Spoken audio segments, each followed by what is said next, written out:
বার বার বার বার বার আল্লাহ। আরে মিয়া কথা একটা মনো শত শতবার বলছে আল্লাহ, তাও বলছেন আল্লাহ, তাও বলছেন কোরআনে, তাও বলছেন জিব্রাইলের মাধ্যমে পাঠিয়ে, তাও বলছেন নবীজির জবানে।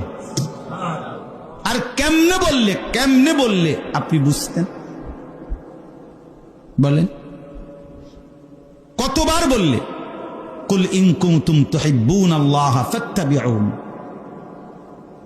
তোমরা যদি আল্লাহকে ভালোবাসতে চাও তো আমার নবী, আমার বন্ধুর অনুসরণ করো। এটা কোরআনের আয়াত কিনা? কথা বলেন না কেন? তো তাইলে এর চাইতে সহজ কথা আর কি হতে পারে?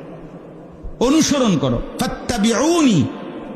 আল্লাহর নবীকে আল্লাহ বলছে, আপনি বলে দেন যে হে আমার উম্মত, আল্লাহকে পেতে হলে, আল্লাহর ভালোবাসা পেতে হলে, জান্নাত পেতে হলে, জাহান্নাম থেকে বাঁচতে হলে, গুনাহ মাফ করাইতে হইলে ফাত্তাবিউনি, আমাকে অনুসরণ করো।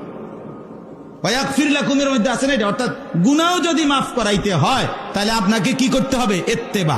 ইত্তেবার মধ্যে ভালোবাসাও আছে আল্লাহর, আপনার গুনার মাগফিরাতও আছে। ওয়াগফির লাকুম যুনুবাকুম, আল্লাহ তোমাদের গুনাহ মাফ করে দিবে। ইউহিব্বুকুমুল্লাহ, আল্লাহ ভালোবাসবে। কিসের মাধ্যমে? রাসূলুল্লাহ সাল্লাল্লাহু আলাইহি সাল্লামের কথা বলেন না? আপনারাও কি সবাই কালকেই তো আসছেন নাকি? তো তো আপনারা যেমন কোয়ান কেরুম করেন, আপনি জান চলে না মনে হয় যেন।